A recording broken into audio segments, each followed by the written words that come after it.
Thomas the tank engine was ill. Workmen had tried to make him better, but it was no use. "Edward must take you to the works," said Sir Topham Hatt. Thomas felt very miserable. Then Sir Topham Hatt spoke to Duck. "I want you to help Percy and Toby while Thomas is away." Duck was delighted. He already knew Percy and soon made friends with Toby and Bertie. Terence the tractor gave him a big welcome, too. "Take care of Thomas's coaches," he advised. "He's sure to miss them while he's away." Duck was very gentle with the coaches. Annie and Clarabelle were impressed. "Such nice manners," they told each other. "It really is a pleasure to go out with him."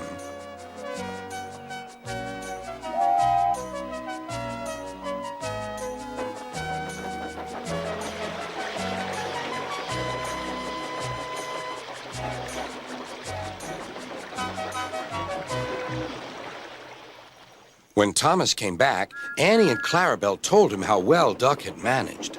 Thomas was so pleased to be home that he soon forgot to be jealous.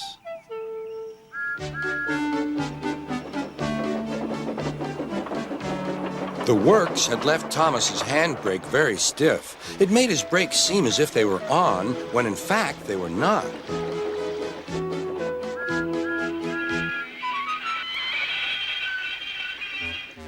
As a result, he and his coaches often overran the platform. Thomas found this most embarrassing. Gradually, his driver and firemen learned to be extra careful. But one day, Thomas's fireman was ill, and a relief man took his place.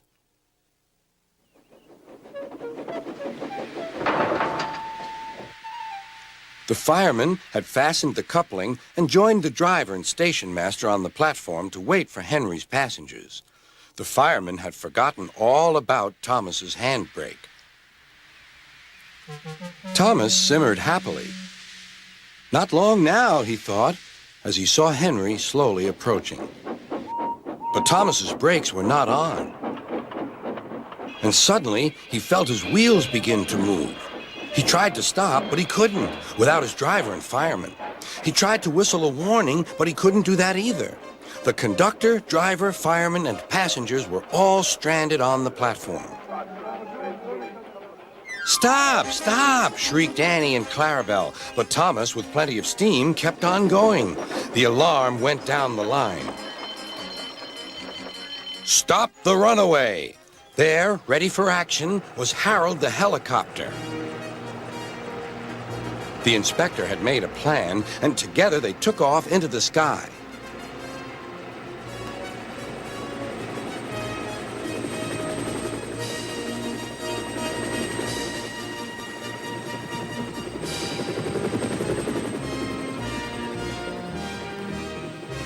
At last, Thomas was tiring. "I need to stop! I need to stop!" he panted wearily. As they neared the next station, Thomas saw Harold land.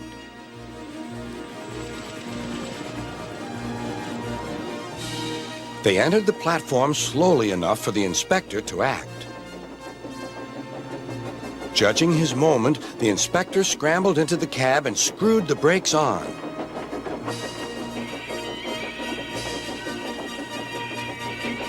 At last, Thomas stopped. Both he and the inspector were very relieved. Then they thanked Harold. "Think nothing of it. Glad to be of service, any time."